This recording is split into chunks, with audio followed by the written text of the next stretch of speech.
نحمده ونصلي على رسوله الكريم اما بعد اعوذ باللہ السمیع العلیم من الشیطان الرجیم من ہمزه ونفخه ونفثه بسم اللہ الرحمن الرحیم۔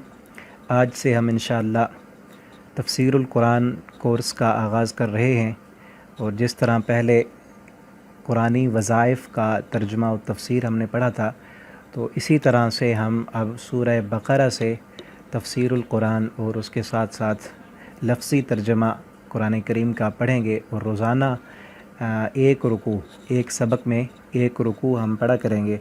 اور اس کے لیے یہ ہے کہ پہلے ہم لفظی ترجمہ پڑھیں گے ایک رکوع کا، اور اس کے بعد اس کا مفہوم اور اس کی تفسیر جو ہے مختلف تفاسیر جو ہے وہ میرے پاس موجود ہیں، وہاں سے مطالعہ کر کے انشاءاللہ اللہ کی توفیق سے اس کا جو خلاصہ ہوگا وہ آپ کے سامنے بیان کیا جائے گا۔ مثلا تفسیر ابن کثیر ہے، تفسیر المصباح المنیر، اور اسی طرح جو ہے تفسیر قرطبی، اور اردو تفاسیر میں سے تفہیم القرآن مولانا مودودی صاحب کی، اور تفسیر بیان القرآن ڈاکٹر اسرار احمد کی، اور اسی طرح احسن البیان تدبر قرآن تفسیر فی ظلال القرآن۔ تو ان مختلف تفاسیر سے مطالعہ کر کے میں انشاءاللہ روزانہ ایک رکوع وہ جو ہے اس کا ترجمہ اور تفسیر ایک سبق کر کے ایک رکوع سبق میں ہوگا، روزانہ آپ تک پہنچایا جائے گا۔ آپ ان اسباق کو توجہ کے ساتھ سنیں وقت نکال کر، اور اپنے دوستوں تک بھی ان اسباق کو پہنچائیں۔ اور اس کا طریقہ یہ ہے کہ آپ ایک قرآن مختص کر لیں، یا ساتھ جو ہے ایک اپنا کاپی رکھ لیں کہ جس پر آپ اس سبق کے نوٹس وہاں پر لکھتے جائیں، تاکہ آپ کو یاد رہے اور اس کا جو ہے ایک پراپر فائدہ آپ کو ہو۔ یا ایک قرآن کی سائٹ پر لکھتے جائیں، کوئی آپ کو چیز اچھی لگتی ہے، کوئی پوائنٹ آپ کے ذہن میں آتا ہے، یا کسی لفظ کا ترجمہ آپ کو جو ہے لگتا ہے کہ یہ بھول جائے گا، وہ لکھ لیں، یا ساتھ میں ایک کاپی رکھ لیں، اس پر لکھتے جائیں۔ تو شروع کرتے ہیں ہم۔ اعوذ باللہ من الشیطان الرجیم، بسم اللہ الرحمن الرحیم۔ الف لام میم، یہ حروف مقطعات ہیں۔ ذالک وہ، الکتاب کتاب کے، لا ریبہ نہیں کوئی شک، فی ہے اس میں، ہدن ہدایت ہے، للمتقین پرہیزگاروں کے لیے۔ الذین وہ لوگ جو، یؤمنون وہ سب ایمان لاتے ہیں، بالغیب غیب پر، و اور یقیمون وہ سب قائم کرتے ہیں، الصلاۃ نماز، و اور مما اس سے جو۔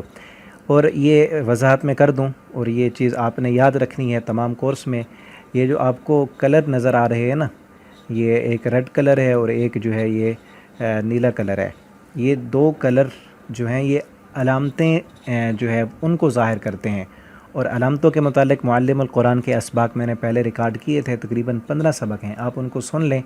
اور یہ علامتیں بار بار استعمال ہوتی ہیں، اور ان کا ترجمہ جو ہے اکثر جگہ پر ایک ہی جیسا جو ہے وہ استعمال ہوتا ہے۔ آپ وہ سبق سن لیں، پلے لسٹ میں 15 سبق ہیں، وہ ایک ایک کر کے آپ سن لیں، تو آپ کو ترجمہ کرتے ہوئے بہت ہی زیادہ جو ہے وہ آسانی ہوگی۔ وَمِمَّا اور اس سے جو، رزقناہم ہم نے انہیں رزق دیا، ينفقون وہ سب خرچ کرتے ہیں، والذین اور وہ لوگ،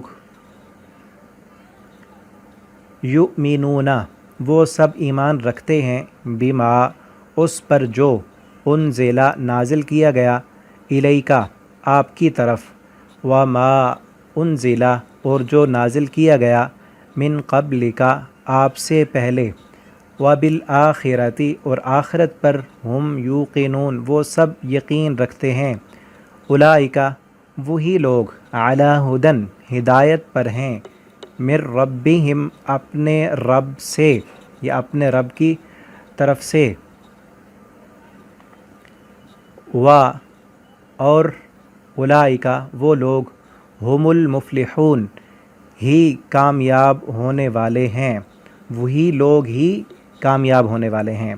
ان الذین بے شک، جن، کفروا سب نے کفر کیا، جن سب نے کفر کیا، سواء برابر ہے، علیہم ان پر، خواہ انذرتہم آپ ڈرائیں انہیں، ام لم یا نہ، تنذرہم آپ انہیں ڈرائیں، لا نہیں، یؤمنون وہ سب ایمان لائیں گے، ختم اللہ نے مہر لگا دی ہے، علی قلوبہم ان کے دلوں پر، وعلی سمعہم اور ان کے کانوں پر، وعلی ابصارہم اور ان کی آنکھوں پر، غشاوۃ پردہ ہے، وَلَهُمْ اور ان کے لیے عذاب ہے، عظیم بہت بڑا، ان کے لیے بہت بڑا عذاب ہے۔ اب اس کا ہم جو ہے مفہوم اور اس کی تفسیر پڑھیں گے۔ یہ صورت جو ہے سورۃ البقرہ اس کا نام ہے، اور اس صورت کا نام سورۃ البقرہ اس لیے ہے کیونکہ اس صورت میں ایک گائے کا واقعہ بیان ہوا ہے، وہ آگے آئے گا۔ بقرہ جو ہے عربی زبان میں گائے کو کہتے ہیں، اور اس صورت کی فضیلت میں کئی احادیث مروی ہیں۔ مثلا صحیح مسلم کے اندر حدیث ہے، نبی کریم صلی اللہ علیہ وسلم نے فرمایا کہ جس گھر میں سورۃ البقرہ پڑھی جائے شیطان اس گھر سے نکل جاتا ہے۔ 40 دن تک اگر کسی گھر میں سورہ بقرہ پڑھی جائے وہاں جنات، شیاطین اور جادو ٹونے کا اثر جو ہے وہ باقی نہیں رہتا۔ اور اسی طرح ایک اور حدیث میں ہے، آپ صلی اللہ علیہ وسلم نے فرمایا زہراوین، 2 جگمگانے والی صورتیں، ان کو پڑھا کرو اپنے گھروں میں، ایک سورۃ البقرہ ہے اور دوسرا سورہ آل عمران۔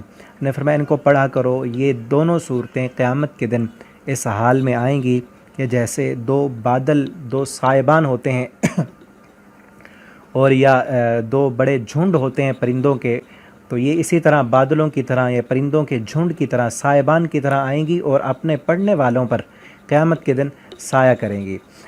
اور مغفرت کے لیے بھی اللہ رب العالمین سے یہ صورتیں جا کر جھگڑا کریں گی کہ یہ لوگ ہمیں پڑھا کرتے تھے، اللہ تو ان کو معاف کر دے۔ اور اسی طرح ایک اور حدیث میں آپ صلی اللہ علیہ وسلم نے فرمایا کہ ان صورتوں کا پڑھنا، سورۃ البقرہ، اس کا پڑھنا باعث برکت ہے اور اس کا چھوڑ دینا باعث حسرت ہے۔ جو بندہ اس کو پڑھتا رہے گا، جس گھر میں اس کی تلاوت ہوگی اس گھر میں برکتیں آئیں گی، رحمت آئے گی، اور جس گھر میں اس سورت کو نہیں پڑھا جائے گا وہاں حسرتیں آئیں گی، ندامتیں آئیں گی۔ اور اسی طرح آپ صلی اللہ علیہ وسلم نے فرمایا باطل قوتیں، جادو ٹونے، جنات، شیاطین، یہ اس صورت کا مقابلہ نہیں کر سکتی۔ جس گھر میں اس صورت کی تلاوت ہو وہاں یہ چیزیں کبھی نہیں ہو سکتی، ختم ہو جائے گا۔ کسی بھی گھر میں جادو ٹونے کا اثر ہے یا جنات اور شیاطین ہے، وہاں پر تنگ کرتے ہیں بچوں کو یا بڑوں کو تنگ کرتے ہیں، تو اس گھر میں اس صورت کی تلاوت کی جائے۔ آپ خود تلاوت کریں یا آپ جو ہے آج کل موبائل پر کسی قاری کی آواز میں قرآن کی تلاوت لگا دیں، لیکن شرط یہ ہے کہ سب گھر کے افراد پھر خاموشی کے ساتھ قرآن کو سنیں۔ آپ تلاوت لگا دیں، اوپر اونچی آواز میں تلاوت چلتی رہے اور آپ سنتے رہیں، تو انشاءاللہ گھر سے جنات اور شیاطین وغیرہ جو ہیں وہ بھاگ جائیں گے اور جادو کے اثرات بھی انشاءاللہ ختم ہو جائیں گے۔ اب دوسری بات، اس صورت کا جو ہے وہ شان نزول کیا ہے؟ یہ صورت مدنی صورتوں میں سب سے پہلی صورت ہے۔ مدینہ میں آپ صلی اللہ علیہ وسلم ہجرت کر کے گئے تو وہاں پر جو صورتیں نازل ہوئیں ان میں سے یہ پہلی صورت ہے۔ اور ترتیب نزولی کے اعتبار سے جس طرح مکہ میں صورتیں نازل ہوئیں تو مکہ میں 86 صورتیں نازل ہوئیں، 86 صورتیں، اور یہ صورت اس کا نمبر جو ہے وہ 87 ہے۔ اور اس صورت کا اکثر اور بیشتر حصہ مدنی دور کے ابتدائی جو ایام تھے ان میں نازل ہوا ہے، اور کچھ اس کی آیتیں جو ہیں وہ مدینہ کے آخری دور میں نازل ہوئیں، تقریباً 10 ہجری کے بھی آخر میں، اور وہ جو ہے آخر میں سود کی حرمت والی آیات جو ہیں وہ مدینہ کے آخری دور میں نازل ہوئیں۔ اور اس صورت کا ایک پس منظر بھی ہے کہ مدینہ میں پہنچ کر نبی کریم صلی اللہ علیہ وسلم نے جو سب سے پہلا کام تھا نا وہ مسجد کی تعمیر تھی، کہ تمام مسلمان مل کر وہاں پر 5 دن جو ہے وہ نماز قائم کر سکے۔ نماز مکہ میں پہلے فرض ہو چکی تھی لیکن ایک جماعت کی صورت میں وہ مدینہ میں جا کر ہوئی۔ اور دوسرا اہم ترین مسئلہ جو تھا وہ مہاجر جو ہجرت کر کے آئے تھے مکہ سے، ان کی آبادی اور ان کی معیشت کا انتظام کرنا تھا، اور آپ صلی اللہ علیہ وسلم نے اس کے لیے مواخات قائم کی، ایک دوسرے کو بھائی بھائی بنایا، اور ایسی بھائی چارہ جو ہے قائم ہوا کہ جس کی مثال دنیا میں نہیں ملتی۔ اور تیسرا اہم ترین مسئلہ ایک مدینہ کی چھوٹی سی نئی ریاست، اسلامی ریاست جو قائم ہوئی تھی، اس کا دفاع کرنا تھا۔ چونکہ اب مشرکین مکہ وہ تو دشمن تھے ہی تھے، ان کے ساتھ ساتھ اب عرب کے دوسرے قبائل وہ بھی اسلام کو اور مسلمانوں کو صفائے ہستی سے مٹانے پر تلے ہوئے تھے۔ تو آپ صلی اللہ علیہ وسلم جب مدینہ میں آئے تو مدینہ کے یہودی بھی تھے وہاں پر، وہ بھی مسلمانوں کے دشمن بن گئے، لیکن آپ صلی اللہ علیہ وسلم نے اپنی فہم و فراست سے، اللہ رب العالمین نے جو آپ کو صلاحیتیں دی تھیں مدینہ کا دفاع کے لیے، آپ نے مواخات بھی قائم کی، مسجد بھی بنائی اور صحابہ کو آپس میں بھائی بھائی بنا دی۔ اب مدینہ کے جو یہودی تھے وہ بھی، ان کا اصل ایک پس منظر تھا یہودیوں کا بھی کہ وہ سود دیتے تھے۔ اب بھی ایسے سودی نظام میں یہودیوں نے پوری دنیا کو جکڑا ہوا ہے۔ اس وقت بھی یہودیوں کے مدینہ میں 3 قبائل تھے، اور 3 قبائل، ایک بنو قینقاع تھا، ایک بنو نذیر اور ایک بنو قریظہ، اور یہ تینوں قبائل آپس میں ان کی لڑائیاں تھیں، تینوں یہودی قبائل آپس میں ان کی نہیں بنتی تھی۔ اور اسی طرح وہاں پر مدینہ میں کچھ اور لوگ بھی وہاں پر آباد تھے جو بعد میں انصار بنے، جنہوں نے نبی صلی اللہ علیہ وسلم کا کلمہ پڑھا۔ ان کے بھی 2 قبائل تھے، ایک اوس تھا اور ایک خزرج تھا۔ اوس اور خزرج بھی آپس میں دونوں قبائل لڑے ہوئے تھے۔ اب مدینہ کے یہودی جو تھے وہ ان کے حلیف بن جاتے اور ان کو آپس میں لڑاتے، ان کو سود پر قرض دیتے، پھر اس قرض پر سود بڑھاتے بڑھاتے ان کے سارے جو ہے، ان کی زمینیں ان کی تھیں اوس اور خزرج والوں کی، وہ ساری ان کی زمینوں کے پیداوار لے جاتے، اور کئی سالوں سے یہ کام چلا آ رہا تھا اور ان کو آپس میں لڑاتے۔ نبی کریم صلی اللہ علیہ وسلم آئے اور ان دونوں قبیلوں کو آپس میں جوڑا، ان کی لڑائیاں ختم کی، اور پھر یہودیوں کے ساتھ بھی آپ صلی اللہ علیہ وسلم نے معاہدہ کیا کہ مدینہ کا دفاع ہم مل کر کریں گے۔ وہ بھی مدینہ میں رہتے تھے، آپ صلی اللہ علیہ وسلم نے ان کے ساتھ معاہدہ کیا، اور اس معاہدے کی 3 بڑی دفعات تھیں۔ ایک یہ تھا کہ مدینہ پر اگر باہر سے کوئی حملہ ہوا تو مسلمان اور یہودی مل کر دفاع کریں گے، اور مسلمان اور یہودی دونوں میں جو اخراجات ہوں گے وہ سب مل کر برداشت کریں گے۔ اور اسی طرح تیسرا جو تھا کہ مسلمانوں اور یہودیوں کے درمیان کسی طرح کوئی بھی جھگڑا اگر ہو گیا تو اس کا فیصلہ جو ہے وہ نبی کریم صلی اللہ علیہ وسلم کرائیں گے، جبکہ یہ باتیں یہودیوں کے لیے تو ناممکن تھیں کہ وہ مان لیتے، لیکن اللہ رب العالمین نے ان سے منوا لی، وہ ان سب نے یہ مان لی، لیکن وہ پھر اس پر قائم نہیں رہ سکے اور انہوں نے معاہدے توڑ دیے۔ اور جب انہوں نے معاہدے توڑے، یہ 2 گروہ تھے، ایک مسلمانوں کے اور ایک یہودی کافر، تو اس کے ساتھ ساتھ ایک اور بھی بہت بڑی قوت جو تھی وہ تیار ہوئی، ان کے اندر سے یہودیوں نے تیار کی، وہ تھے منافق۔ نبی کریم صلی اللہ علیہ وسلم جب مدینہ میں آئے تو اس وقت منافقوں کا جو سردار تھا عبداللہ بن ابی، اس کو تاج پہنانا تھا، تاج پوشی اس کی کرنی تھی، اور دونوں اوس اور خزرج والوں نے اسے اپنا سردار بنانا تھا۔ اب نبی کریم صلی اللہ علیہ وسلم آ گئے تو اس کو تو سردار کسی نے نہیں بنایا، تو وہ حسد میں آ گیا، اور اس نے کئی اپنے ساتھ اور لوگ بھی ملا لیے، اور ان کی پشت پناہی کرتے تھے یہودیوں کے علماء۔ اور مزید یہ جو میں تفصیل بتا رہا ہوں نا، یہ آگے پوری جو صورت ہم نے پڑھنی ہے اس میں یہ چیز آپ کو بہت کام آئے گی۔ یہودیوں کے جو علماء تھے وہ ان منافقوں کی پشت پناہی کرتے تھے۔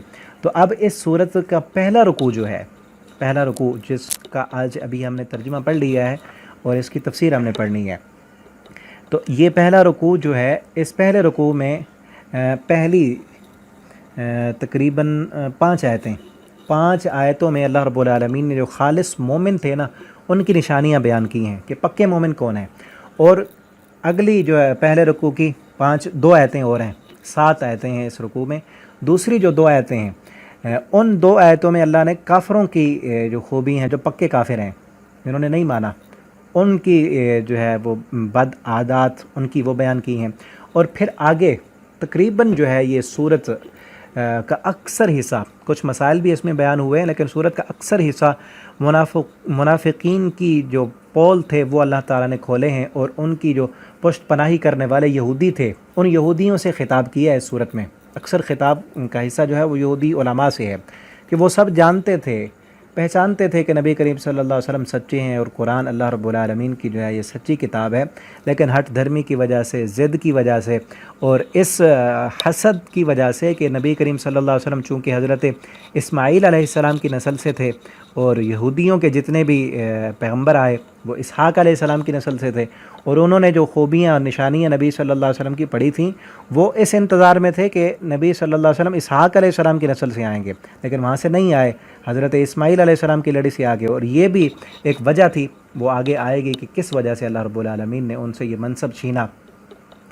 تو اس حسد سے انہوں نے نہیں مانا، اور یہودی پھر ان منافقین کی پشت پناہی بھی کرتے تھے، آپ صلی اللہ علیہ وسلم کو منافق نقصان پہنچاتے، تو ان کے بارے میں اللہ رب العالمین نے اس میں بیان کیا ہے۔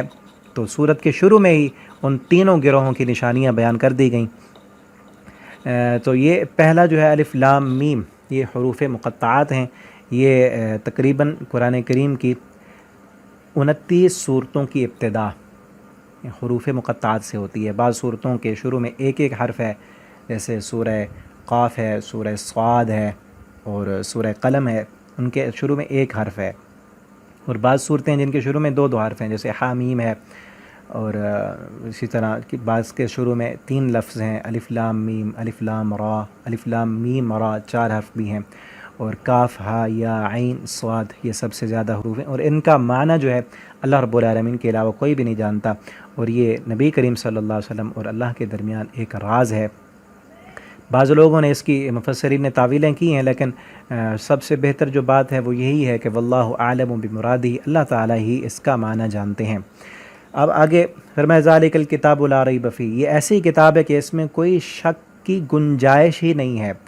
ریب کا لفظ جو ہے نا، ریب ایسے شک کو کہتے ہیں جس میں اضطراب اور خلجان کا عنصر پایا جائے، کہ ایسا شک کہ اس شک میں ڈر بھی ہو، ایسا شک کہ جس شک میں ڈر بھی پایا جائے۔ اب ان کو شک تھا، کس چیز کا شک تھا؟ اس کتاب پر شک تھا، اور اس بات پر شک تھا کہ یہ شاید سچی کتاب ہے یا نہیں، اور بار بار وہ نبی کریم صلی اللہ علیہ وسلم سے 2 باتیں کرتے تھے۔ ایک تو وہ کہتے کہ نبی کریم صلی اللہ علیہ وسلم نے خود ہی اپنی طرف سے یہ کتاب بنا لی ہے، اور دوسرا اپنی طرف سے بنا کر جو ہے ہمیں سنا دیتے ہیں، اور دوسرا وہ کہتے کہ آپ صلی اللہ علیہ وسلم نا کسی عالم سے جا کر سیکھتے ہیں اور پھر آ کر ہمیں سنا دیتے ہیں۔ یہ شک تھا، اور اس شک میں ڈر کیا تھا؟ کیونکہ آپ صلی اللہ علیہ وسلم کی دعوت اور قرآن کی اکثر باتیں، آپ مکی صورتیں پڑھیں، انشاءاللہ پڑھیں گے ہم، تو اس میں اکثر خطاب جو ہے وہ ہے کہ مرنا ہے، اسی میں بھی آگے آ رہا ہے کہ مرنا ہے، آخرت ہے، یہ زندگی ہمیشہ کی زندگی نہیں ہے، حساب و کتاب ہوگا، جزا اور سزا ہوگی، نافرمانی کی زندگی بسر کرو گے تو جہنم ہوگی۔ اب ڈر، اس شک میں ڈر یہ تھا کہ شاید یہ سچی ہوئی کتاب، آخرت ہوئی، حساب و کتاب ہوا تو پھر تو مارے گئے ہم، پھر تو آئی شامت ہماری۔ اور سورۃ النازعات میں ہے، وہ کہتے تھے کہ اگر ہمارا دوبارہ اٹھنا ہے نا، لوٹنا ہے، تو یہ اٹھنا تو بڑا خسارے والا ہوگا ہمارے لیے، اگر ہوا بھی صحیح، میں نے تو مانتے نہیں تھا نا۔ تو اسی لیے ہے کہ اس اضطراب میں، اس شک میں ڈر تھا ان کو، تو اسی لیے اللہ تعالیٰ نے فرمایا کہ اس میں کوئی شک کی گنجائش ہی نہیں، تم شک کیوں کرتے ہو؟ شک ہی نہ کرو، فی ہے، اس میں، اس کتاب میں، اس کتاب کے نازل کرنے میں کوئی شک نہیں کہ اللہ نے یہ نازل کی ہے، اور اس کتاب کی جتنی بھی باتیں ہیں ان میں بھی شک کرنے کی کسی قسم کی کوئی گنجائش باقی نہیں ہے، آپ کو شک نہیں کرنا چاہیے، بے شک مان لینا چاہیے۔ اور ہدن للمتقین، متقی لوگوں کے لیے جو ہے وہ اس میں ہدایت ہے۔ متقی جو ہے تقوی، وقایقی سے ہے کہ بچنا، اپنے آپ کو بچانا۔ متقی وہ ہوتا ہے جو اپنے آپ کو بچائے غلط راستوں سے، غلط مجلسوں سے، اور فطرت سلیمہ جن کے اندر موجود ہوتی ہے، تو ان انسانوں میں یہ اخلاقی حس موجود ہوتی ہے کہ وہ معاشرے میں ظلم، زیادتی، جبر اور ٹیڑھے راستے ان کی طرف نہیں جاتے، ان کی فطرت جو ہے وہ ان کو وہاں نہیں جانے دیتی۔ تو ایسے لوگ اللہ فرماتے ہیں جن کی فطرت سلیمہ زندہ ہے، اخلاقی حس ان کے اندر موجود ہے، جو ظلم اور زیادتی نہیں دیکھنا چاہتے، تو ان کے لیے اس کتاب میں ہدایت ہے، وہ مانتے ہیں، ان کے اندر ہدایت ہے، کیونکہ وہ ہر انسان نا، اس کے اندر اللہ رب العالمین نے جو انسانیت پیدا کی ہے وہ ظلم اور زیادتی نہیں دیکھنا چاہتا۔ اور دنیا میں ایسے ہوتا ہے کہ اکثر ظالم انسان، ان کے ظلم کا ان کو انجام دنیا میں نہیں ملتا، اور کئی نیک انسان وہ ساری زندگی جو ہے مشکلات میں رہتے ہیں، لیکن ہوتے اچھے ہیں، انسانیت کے خیر خواہ ہوتے ہیں، لیکن ان کو ان کی خیر خواہی کا بدلہ نہیں ملتا۔ تو اس لیے انسانی فطرت اس بات کا تقاضا کرتی ہے کوئی ایک ایسا دن ہونا چاہیے جس دن میں انصاف ہو اور فیصلہ ہو، اور ہر نیک کار کو اس کی نیکی کا بھرپور بدلہ ملے، اور ہر ظالم اور فاسق کو اس کی سزا ملے۔ تو اس کے لیے آخرت کا دن ہے۔ تو ایسے متقی لوگ تو مان لیتے ہیں کہ ہاں واقعتاً یہ دنیا اصل نہیں ہے، ایک آخرت کا دن ہے جس دن میں اس دنیا میں جو کچھ ہم کر رہے ہیں اس کا حساب ہوگا اور جزا اور سزا ہوگی۔ اور اسی کے لیے آگے فرمایا الذین، وہ متقی لوگ کون ہیں؟ الذین، وہ لوگ یؤمنون بالغیب، جن کی پہلی خوبی یہ ہے کہ وہ غیب پر ایمان لاتے ہیں۔ اور ایک بات رہ گئی پچھلی آیت میں کہ ہم نے سورہ فاتحہ میں ہدایت مانگی تھی نا، پورے دعا کے آداب اور اصول کے ساتھ کہ اہدنا الصراط المستقیم، اللہ ہدایت دے۔ جیسے ہی سورہ فاتحہ ختم ہوئی نا، اللہ نے پورے قرآن کی صورت میں یہ ہدایت دے دی، فرمایا ھدی للمتقین، یہ ہے کتاب، اس کتاب میں متقی لوگوں کے لیے ہدایت ہے۔ اب ان ہدایت یافتہ لوگوں کی پہلی نشانی یہ ہے کہ یؤمنون بالغیب، وہ غیب پر ایمان لاتے ہیں۔ اور ایمان جو ہے وہ ہے ہی غیب کا نام۔ صحیح مسلم کے اندر حدیث ہے، نبی کریم صلی اللہ علیہ وسلم کے پاس جبرائیل امین آئے اور انہوں نے آ کر سوال کیے، چند سوال کیے۔ پہلا تھا کہ اسلام کیا ہے، ایمان کیا ہے، اور جب ایمان کے بارے میں پوچھا نا کہ ایمان کیا ہے، آپ صلی اللہ علیہ وسلم نے فرمایا ان تؤمن باللہ، اللہ پر ایمان لانا، و ملائکتہ، اس کے ملائکہ پر، اس کی جنت پر، جہنم پر، اچھی اور بری تقدیر پر ایمان لانا۔ تو یہ ساری چیزیں غیب میں ہیں۔ اللہ پر ایمان ہے، اللہ کو نہیں دیکھا، نہیں ہم نے بن دیکھے اللہ کی ذات کو مان لیا، اور جنت نہیں دیکھی بن دیکھے مان لی، جہنم نہیں دیکھی بن دیکھے مان لی، قبر نہیں دیکھی لیکن مان لیا کہ مرنا ہے، قبر ہے۔ اس کے بعد اچھی اور بری تقدیر پر ایمان کہ اس دنیا میں ہمارے ساتھ جو اچھا ہوتا ہے اللہ کے حکم سے ہوتا ہے، جو نقصان ہمیں ہوتا ہے وہ بھی اللہ کے حکم سے ہوتا ہے۔ اللہ کے حکم کے بغیر کائنات کا ایک پتہ بھی حرکت نہیں کر سکتا۔ یہ سب سے پہلی خوبی ہے مومنین کی۔ اور جو انسان یہ کہیں کہ ہم نے وہ چیز ماننی جو ہمارے عقل میں آئے وہ مانیں گے، جو عقل میں نہیں آتی وہ ہم نہیں مانتے، یہ بات ہی ہمارے عقل میں نہیں آتی تو ہم نہیں مانتے، تو ایسا بندہ مومن ہی نہیں ہے۔ ایمانداروں کی، مومنین کی پہلی نشانی کیا ہے؟ یؤمنون بالغیب، وہ غیب پر ایمان رکھتے ہیں، بن دیکھی چیزوں کو جو قرآن نے بتائیں، پیارے پیغمبر صلی اللہ علیہ وسلم نے بتلا دیں، ان کا ایمان ہے ان پر۔ تو پہلی خوبی اپنے اندر پیدا کیجئے کہ بن دیکھے اللہ کو مان لیا، اللہ کے فرمان بردار بن جائیں۔ اور اگلی خوبی کیا ہے؟ وَيُقِيمُونَ الصَّلَاةَ، دوسری خوبی ان کی یہ ہے کہ وہ نماز قائم کرتے ہیں۔ جب مان لیا نا کہ اللہ رب العالمین کی ذات ہے، جو اللہ نے جو حکم دیا ہے، سب سے پہلا کام دن میں 5 وقت نماز قائم کرنا، اور مردوں پر باجماعت، وقت پر باجماعت نماز پڑھنا۔ اور یہاں یہ نہیں کہا کہ پڑھتے ہیں، بلکہ یقیمون قائم کرتے ہیں۔ قائم کرنے میں وقت کی پابندی بھی شامل ہے، اور قائم کرنے میں سنت کی مطابقت بھی شامل ہے۔ نبی کریم صلی اللہ علیہ وسلم نے فرمایا کہ صلو کما رأیتمونی اصلی، تم ویسے نماز پڑھو جیسے مجھے نماز پڑھتے ہوئے دیکھا ہے۔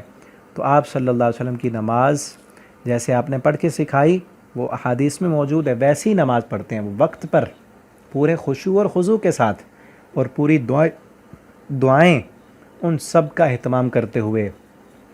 اور اگلی نشانی فرمایا کہ وَمِمَّا رَزَقْنَاهُمْ يُنْفِقُونَ، جو ہم نے رزق دیا ہے نا اس سے وہ خرچ کرتے ہیں۔ اور رزق جو ہے وہ صرف مال پر نہیں بولا جاتا، بلکہ اللہ رب العالمین نے جتنی بھی نعمتیں دی ہیں نا، وہ چاہے جسم کی نعمت ہے، روح کی نعمت ہے، وہ علم کی نعمت ہے، وہ ساری نعمتیں آگے بانٹتے ہیں۔ اللہ نے علم دیا ہے تو اس علم کو آگے لوگوں کی ہدایت کے لیے وہ لوگوں تک پہنچاتے ہیں، بتلاتے ہیں۔ اللہ نے صحت دی ہے، جان دی ہے، جسم دیا ہے، تو اپنے جسم کو جہاد میں مظلوموں کی مدد کے لیے، یا جو ہے بے سہارا لوگوں کا سہارا بننے کے لیے، کمزور لوگوں کی مدد کے لیے اپنے جسمانی قوت کو وہ صرف کرتے ہیں۔ اور اللہ نے اگر رزق دیا ہے، مال دیا، تو اس میں سے وہ اللہ کے راستے میں، اللہ کے دین کے لیے، قرآن کے لیے، مساجد اور مدارس پر، فقراء اور مساکین پر اپنے اللہ کے دیے ہوئے رزق میں سے وہ خرچ کرتے ہیں۔ یہ پکے مومنین کی نشانیاں ہیں۔ پہلی نشانی غیب پر ایمان رکھنے والے ہیں، دوسری نشانی نماز پڑھنے والے ہیں، تیسری نشانی جو اللہ نے رزق دیا ہے اس رزق میں سے وہ اللہ کے راستے میں خرچ کرتے ہیں۔ کم از کم جو فرض زکوٰۃ ہے وہ تو لازم ہے، وہ نہ دینے والا نہ دینے والا اسلام کے ایک رکن سے انکار کرنے والا ہے. اسلام کا ایک رکن ہے اور سب سے جو افضل ہے اس میں کہ اللہ نے جتنا رزق دیا ہے جو ضرورت ہے اس کو استعمال کیا جائے اپنی ضرورت میں، اور باقی جو بچ جاتا ہے اس کو پھر اللہ کے راستے میں خرچ کیا جائے. اعلیٰ ترین اعلیٰ درجے کی عبادت ہے.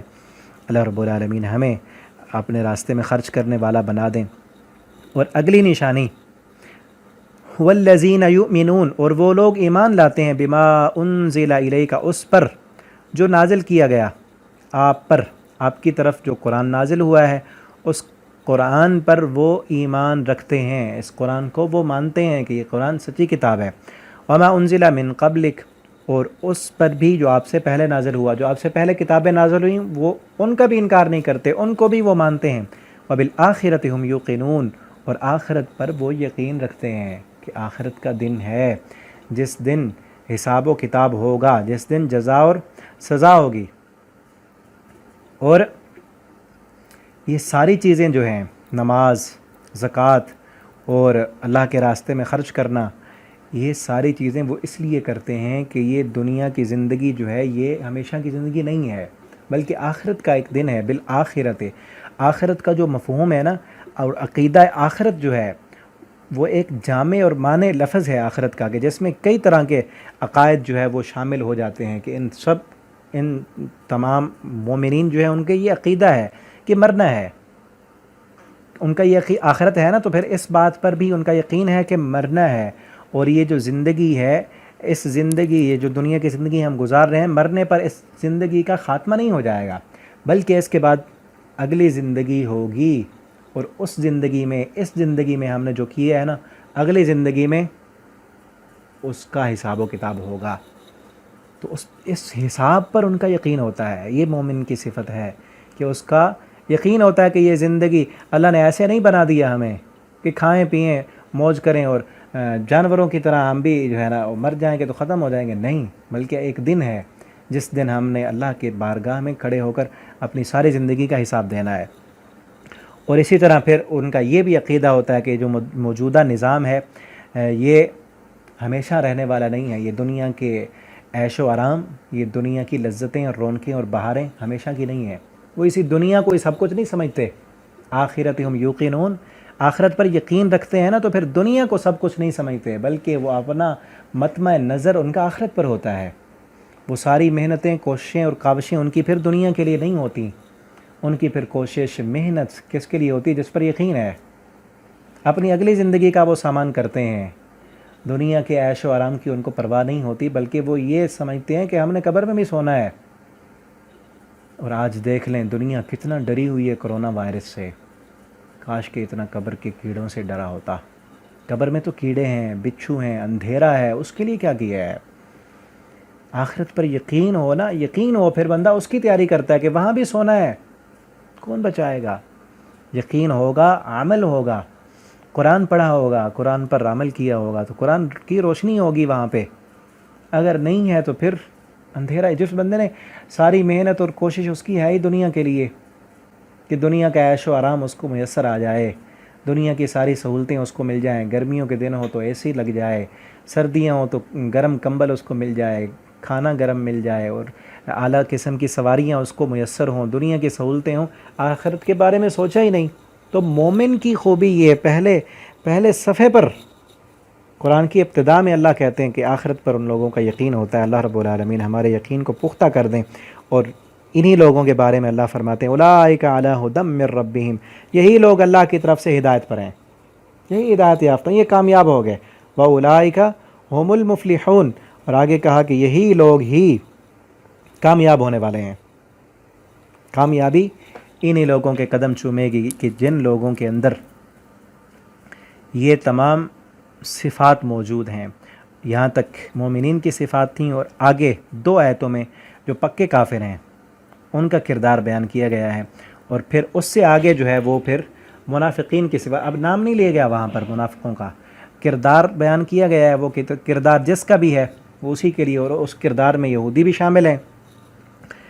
اور آگے فرمایا ان الذین کفروا، وہ لوگ جنہوں نے کفر کیا، سواء علیہم، برابر ہے ان کے لیے، انذرتہم ام لم تنذرہم، آپ ڈرائیں ان کو یا نہ ڈرائیں، لا یؤمنون، اب وہ ایمان نہیں لائیں گے.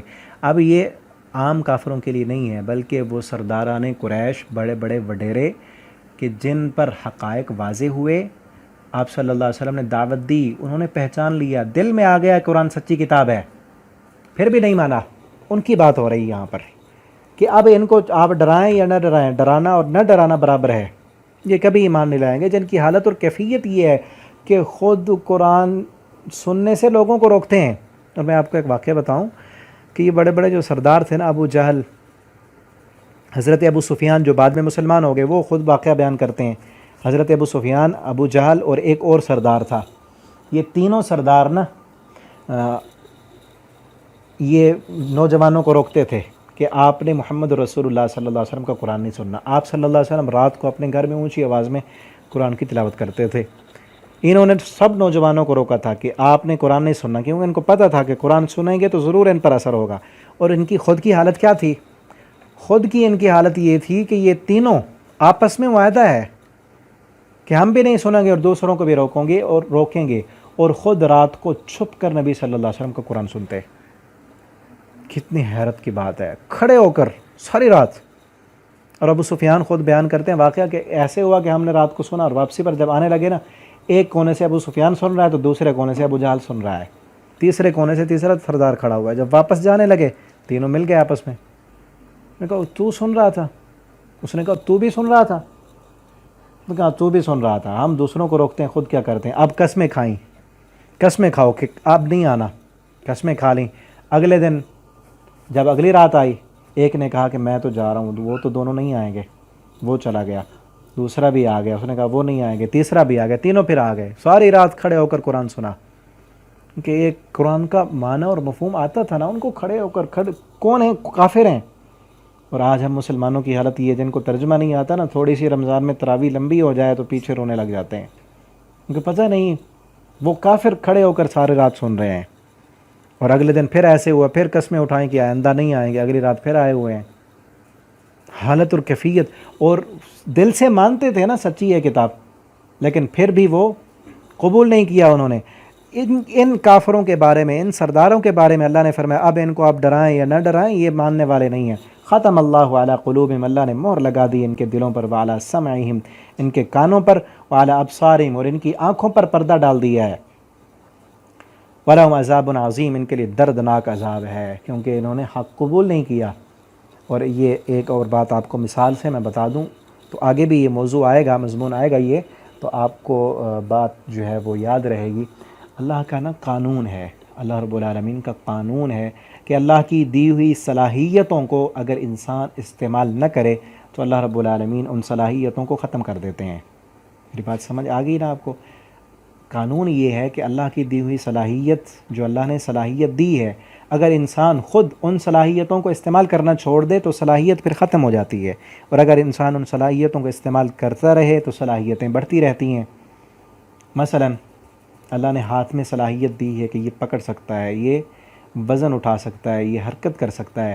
اب ایک بندہ اپنے ہاتھ کو حرکت کرنا چھوڑ دے، اپنے ہاتھ کی حرکت نہ کرے، باندھ کر رکھ لے کہ میں نے اس کو ہلانا نہیں ہے، تو کیا ہوگا؟ ہاتھ کو باندھ لے، ہفتہ، 10 دن، 20 دن، مہینہ، 2 مہینے، اس کے بعد اگر پھر وہ کھولے گا نا تو ہاتھ اس کا مفلوج ہو چکا ہوگا، وہ حرکت کر ہی نہیں سکے گا، کیونکہ صلاحیت اللہ نے دی تھی، اس نے استعمال ہی نہیں کی تو ختم ہو گئی. ایک بندہ آنکھوں پہ پٹی باندھ لے، اس نے کہا میں دیکھنا ہی نہیں، 2-4 مہینوں کے بعد اندھا ہو جائے گا. ایک بندہ چلنا چھوڑ دے، لیٹا رہے بیڈ پر سیدھے ٹانگیں کر کے. اور کئی واقعات ہوتے ہیں ایسے، ایک بندے کی ٹانگ ٹوٹی تو اس پہ پٹیاں وغیرہ بندھی ہوئی تھیں تو دوسری ٹانگ بھی سیدھی پڑی ہے، اس کو بھی حرکت نہیں دے رہا. جب 2-4 مہینوں کے بعد کھڑا ہوا تو وہ بھی حرکت نہیں کر رہی، کیونکہ صلاحیت کو استعمال نہیں کیا. اب اسی طرح سے اللہ نے حق کو قبول کرنے کی جو صلاحیت رکھی ہے انسان کے اندر، اور وہ صلاحیت اللہ نے آنکھوں میں دی ہے، دل میں دی ہے، کانوں میں دی ہے، کیونکہ آنکھوں سے دیکھیں پوری کائنات اللہ نے بنائی ہے. اس کائنات کو دیکھ کر دل میں سوچیں کہ اس مخلوق کا کوئی خالق بھی ہے. یہ سورج، چاند، ستارے، ساتوں آسمان، یہ دنیا کا نظام، یہ پھل، پودے، پھول، یہ سارے ان کو کوئی بنانے والا ہے، ان کو کوئی چلانے والا ہے، یہ خود تو نہیں چل رہی. اب جو ان آنکھوں سے، بصیرت کی آنکھوں سے دیکھ کر، رب کی کائنات کو دیکھ کر خالق کو نہ پہچانے، ہٹ دھرم بنا رہے اور دل میں آئے بھی صحیح وہ صلاحیت، اور اس کو سلب کر لے اور اپنی ہٹ دھرمی کی وجہ سے، حسد اور ضد کی وجہ سے حق کو قبول نہ کرے، تو پھر اللہ رب العالمین وہ قبول کی صلاحیت کو ختم کر دیتے ہیں۔ تو پھر یہی ہوتا ہے، ختم اللہ علی قلوبہم، دل پر مہر لگ چکی ہے کہ دل کے اندر جو صلاحیت اللہ نے رکھی تھی حق قبول کرنے کی، انہوں نے وہ استعمال ہی نہیں کی۔ حق آیا، ایک دفعہ نہیں، بار بار آیا، کئی نشانیاں، اور اگر میں مزید آگے وضاحت کروں تو بات شاید سبق لمبا نہ ہو جائے، کتنی نشانیاں اللہ نے دی ان کو۔ نبی کریم صلی اللہ علیہ وسلم کو انہوں نے شیب ابی طالب میں بند کر دیا اور تحریر لکھی ہوئی تھی کعبہ میں لٹکا دی کہ کوئی بندہ ان کے ساتھ لین دین رشتہ ناتا کچھ بھی نہیں کرے گا، کئی سال آپ وہاں پر محصور رہے۔ تو وہ لکھی ہوئی تحریر آپ نے بتایا کہ جاؤ کعبۃ اللہ میں دیکھو، صرف اس تحریر میں جو اللہ کا نام لکھا ہے نا وہ باقی ہے، باقی ساری تمہاری تحریر ختم ہو چکی ہے، مجھے رب نے بتایا ہے۔ جا کر دیکھا ختم ہو چکی تھی، لیکن پھر بھی نہیں مانے، اور کئی نشانیاں ان کے سامنے آئیں۔ سرداران قریش جو بڑے بڑے لوگ تھے، صرف ہٹ دھرمی کی وجہ سے نہیں مانا، ضد اور حسد کی وجہ سے، تو ایسے لوگوں پر اللہ فرماتے ہیں کہ ہم مہر لگا دیتے ہیں، ورنہ سارے کافروں کی بات نہیں۔ کافر تو نبی صلی اللہ علیہ وسلم نے جب ان کو ڈرایا، کئی کافروں نے کلمہ پڑھا، مسلمان ہوئے، اور اب بھی کئی جو ہے وہ کافر، کئی عیسائی جو ہے وہ مسلمان ہو رہے ہیں اور کلمہ پڑھ رہے ہیں، ان کی صلاحیت موجود ہے۔ اور آج بھی یہ چیز ہے کہ جو انسان اس صلاحیت کو استعمال نہ کرے، اپنی برادری کی مجبوری کی وجہ سے، یا دنیاوی اپنے کاروبار کی وجہ سے، یا وہ یہ کہے کہ میں نے اگر اسلام قبول کر لیا، حق پر میں چل پڑا تو دنیا کے مفادات ختم ہو جائیں گے، تو پھر جب صلاحیت کو استعمال نہیں کرے گا تو اس کے ساتھ بھی یہی ہوگا۔ تو یہ رکوع ہمارا یہاں تک کمپلیٹ ہوا، انشاءاللہ اللہ کی توفیق سے ایک ایک رکوع کر کے ہم اسی طرح پڑھیں گے۔ پہلے ترجمہ ہوگا اور پھر اس کے بعد جو ہے وہ تفسیر، اور آپ دعا کریں اللہ رب العالمین مجھے توفیق دے۔ ہمارے ترجمہ قرآن کے سبق پہ چل رہے ہیں، تو اس کے ساتھ ساتھ یہ بھی تفسیر القرآن اور ایک ایک رکوع روزانہ ہم پڑھیں، اللہ تعالی ہماری مدد کریں۔ اور آپ سننے والوں سے یہ درخواست ہے کہ آپ خود بھی سنیں اور بار بار سنیں اسے، تاکہ یاد رہے آپ کو بات اچھے طرح سے، اور قرآن کو جتنا ہم گہرائی میں جا کر پڑھیں گے تو ہماری زندگیوں میں تبدیلی آئے گی، اور پھر اپنے بچوں میں، دوست احباب میں ان کو بھی آپ سنائیں، اور اپنے فیس بک پر، واٹس ایپ پر ان اسباب کو شیئر کریں، تاکہ جتنے بھی لوگ سنیں گے آپ کے لیے بھی صدقہ جاریہ بن جائے گا۔ اللہ تعالی ہمیں قرآن کریم کو پڑھنے، سمجھنے اور اس کے مطابق زندگی بسر کرنے کی توفیق عطا فرمائے۔ والسلام علیکم ورحمۃ اللہ وبرکاتہ۔